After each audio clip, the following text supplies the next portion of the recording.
අයිබෝවන්.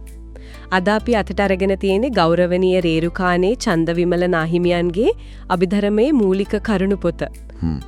මේකෙන් උපුටාගත්තු කරුණු ටිකක් සරලව පොඩි දරුවෙකුට තේරෙන විදිහට කතා කරන්නයි මේ සූදානම. ඔව් ඒක හොඳ අදහසක්. විශේෂයෙන් අපි බලමු නේද මේ පරමාර්ථ සත්‍ය කියන්නේ මොකක්ද? ඒ කියන්නේ අර ඇත්තටම තියෙන දේවල් මොනවද කියලා හොයාගන්නේ කොහොමද වගේ දේවල්. ඔව් අභිධර්මයේ කියන්නේ බුදුදහම ඇත්තටම හරිම ගැඹුරු කොටසක්. හැබැයි ඉතින් ඒකේ මූලික අදහස් සරලව තේරුම් ගන්න උත්සාහ කරන ගොඩක් වටිනවා. ඔබ කිව්වා වගේ අද අපි අවධානය යොමු කරමු අර පරමාර්ථ සත්‍ය කියන එකට. මේකෙන් තමයි කියන්නේ ලෝකයේ සහ ජීවින්ගේ අර ඇත්තම ස්වභාවය. හරි. එතකොට දැන් අපි එදිනෙදා කතා කරන දේවල් මේසය, පුටුව, ගෙදර, යාළුවා මෙව නෙමෙයිද ඇත්තටම තියෙන්නේ. අන්න ඒක තමයි කාරණය. පොතේ අර 24 වෙනි පිටුවේ වගේ තැන්වල කියනව නේද මේ නම් වලට යටින් වෙනස් ඇත්තක් තියෙනවද? හරියටම හරි. අපි ඔය එදිනෙදා පාවිච්චි කරන නම් තියෙන්නේ අනේවට තමයි කියන්නේ සම්මුති සත්‍යය කියලා. සම්මුති සත්‍ය. ඔව් ඒ කියන්නේ ලෝකයා පහසුවට සම්මත කරගත්ත දේවල්. හරියට. සෙල්ලම් බඩු කෑලි, ලෙගෝ බ්ලොක්ස් වගේ ඒවා එකතු කරලා කාර් එකක් හැදුවම අපි ඒකට කාර් එක කිව්වට. ඔව් ඔව්. ඇත්තට මෙතන තියෙන්නේ අර වෙන වෙනම ප්ලාස්ටික් කෑලි ටිකක්. නේද? හයි. අන්න ඒ වගේ පරමාර්ථ සත්‍ය කියන්නේ අර මූලික කෑලි ටික වගේ. ඒවා වෙන දේවල් මත රඳාපවතින්නේ නැහැ. ඒවටම ආවේනික ස්වභාවයක් තියෙනවා. ඒ කියන්නේ අපි මම කියලා මෙහෙම හිතාගෙන ඉන්න දෙත් ඒ වගේ සම්මුතියක්ද? ඔව් ඔව්. එතකොට පරමාර්ථ වශයෙන් අර මූලික කෑලි වගේ තියෙන එතකොට මොනවද? ඔව් පුද්ගලයා සත්වයා කියන්නේත් සම්මුතියක් තමයි. අභිධර්මයට අනුව පරමාර්ථ වශයෙන් එම ස්ථිර කෙනෙක් නැහැ. පරමාර්ථ වශයෙන් තියෙන්නේ මූලික ධර්ම 4යි. පොතේ පටුනේ එහෙමත් ඒක පැහැදිලිව තියෙනවා. 4ක්. ඔව්. ඒ තමයි චිත්ත ඒ කියන්නේ සිත, චෛතසික ඒ කියන්නේ සිතුවිලි, හැඟීම් වගේ දේවල්, රූපය කියන්නේ භෞතික ද්‍රව්‍ය සහ මේ සියල්ලෙන්ම මිදුන නිබ්බාන. හරි. මේ 4 තමයි ඇත්තටම පවතින මූලිකාංග. චිත්ත, චෛතසික, රූප, නිබ්බාන. හරි. අපි ඒක තව ටිකක් සරල කරගමුද? චිත්ත කියන්නේ සිතනම්, ඒ කියන්නේ අර දැනගන්න ස්වභාවයද? ඔව්. චිත්ත කියන්නේ අරමුණක් දැනගැනීමේ ස්වභාවය. හරියට ලයිට් එකක් පත්තු වෙනවා වගේ දෙයක්. හරි. චෛතසික කියන්නේ අන්න ඒ සිතත් එකටම ඇති වෙන මානසික ලක්ෂණ ටික. හරියට අර ලයිට් එකේ පාට වගේ. සතුට, දුක, තරහ, කරුණාව ඔය වගේ දේවල්. මේ චිත්තයි චෛතසිකයි හැම වෙලේම එකටමයි හටගන්නේ. හරිම පැහැදිලි ඒක.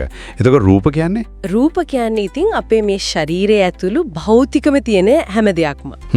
අර ලෙගෝ කෑලි වගේ කිව්වේ. අන්නේ භෞතික දේ. මේ පඨවි, ආපෝ, තේජෝ, වායෝ කියන මහා භූත සහ ඒවයින් හටගත්ත සියලු දේ රූප ගණයට වැටෙනවා. හරි. එතකොට චිත්ත, චෛතසික, රූප මේ තුන තමයි අපේ අත්දැකීම් ලෝකේ හැදිලා තියෙන්නේ. එහෙම නේද? ඕ බොහෝ දුරට.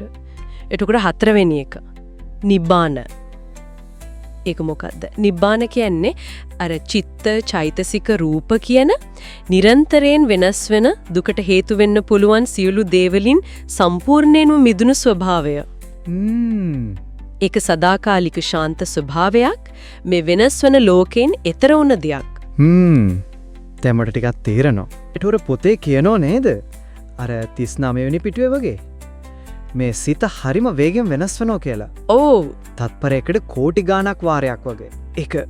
ඒක හිතාගන්න තමාරුයි. ඔව් ඒක තමයි ඇත්තටම පුදුමම දේ. අභිධර්මයේදී ඒකට කියන්නේ චිත්තක්ෂණ කියලා. සිතක් හටගෙන පැවතිලා නැති වෙලා යන්න ගත වෙන්නේ ඇදහිය නැහැකි තරම් පොඩි කාලයක්. හරියට අර පරණ ෆිල්ම් එකක තනි පින්තූර රාමු හරිම වේගෙන් මාරු වෙනකොට අපිට පේන්නේ චලනය වෙන රූපයක් වගේ නේද? ඔව් ඔව්. ඒත් ඇත්තදම තියෙන්නේ එකක් පස්සේ එකක් කියන නිශ්චල පින්තූරනේ. අන්නේ වගේ. ඒ කියන්නේ අපි මම කියලා හිතන මේ ස්ථිර ගතිය ඒක ඇත්තටම මායාවක් වගේද? මේ මොහොතෙත් මගේ හිත හැංගීම් මේ ශරීරයේ අංශු පවා කී දහස් වාරයක් අලුත් වෙලාද දන්නේ නැහැ නේද? අනේ ඒක තමයි තීරුම් ගන්න ඕන වැදගත්ම කාරණය. චිත්ත, චෛතසික, රූප කියන මේ පරමාර්ථ ධර්ම සියල්ලම හැම මොහොතකම ඇතිවෙමින් නැතිවෙමින් පවතිනවා. හැම මොහොතකම. ඔව්. ඒ කියන්නේ හැමදේම අනිත්‍යයි, වෙනස් වෙන සුළුලි. මම මගේ කියලා තදින් අල්ලගන්න ස්ථිර දෙයක් ඇත්තටම නැහැ. මේ යථාර්ථයේ තේරුම් ගැනීම තමයි දුකින් මිදෙන්න පාර කියලා බුදුදහමේ උගන්වන්නේ. එහෙනම් අද අපි කතා කරපු දේවල් සාරාංශයක් විදිහට ගත්තොත් අභිධර්මයේ මූලික කරුණු පොතෙන් අපි ඉගෙන ගත්තේ අපි එදිනෙදා දකින ලෝකෙට, ඒ කියන්නේ අර සම්මුති සත්‍යෙට වඩා ගැඹුරු ඇත්තක්, පරමාර්ථ සත්‍යයක් තියෙනවා කියලයි. ඔව්.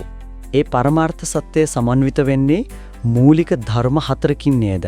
නිරන්තරයෙන් වෙනස් වෙන චිත්ත, චෛතසික, රූප සහ මේ සියල්ලෙන් මිදුන නිවන. හරි. විශේෂයෙන්ම අර සිතේ අතිශය වේගවත් අනිත්‍ය ස්වභාවය ගැනත් අපි කතා කළා.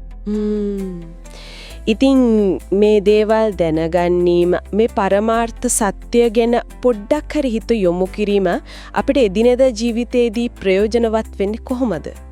අවසාන වශයෙන් හිතන්න දෙයක් දෙන්නම් එනම්. අපි හැමදාම පාවිච්චි කරන නම් මම, ඔයා, මේසය ඔය වගේ නම් පිටිපස්සේ තියෙන මේ නිරන්තරයෙන් වෙනස් වෙන මූලික ධර්ම ටික ගැන දැනගත්තම අපිට එන තරහක් තිහා, දුකක් තිහා, සතුටක් තිහා වුණත් බලන විදිහක වෙනස් වෙන්නේ නැද්ද? ඒකත්. ඒ හැඟීම් පවස් ස්ථිර නෑ. ඒවා ඇති වෙලා නැති වෙන දෙයක් විදියට දකින්න පුළුවන් වෙනව නේද? ඒක ටිකක් හිතලා බලන්න වටිනවා.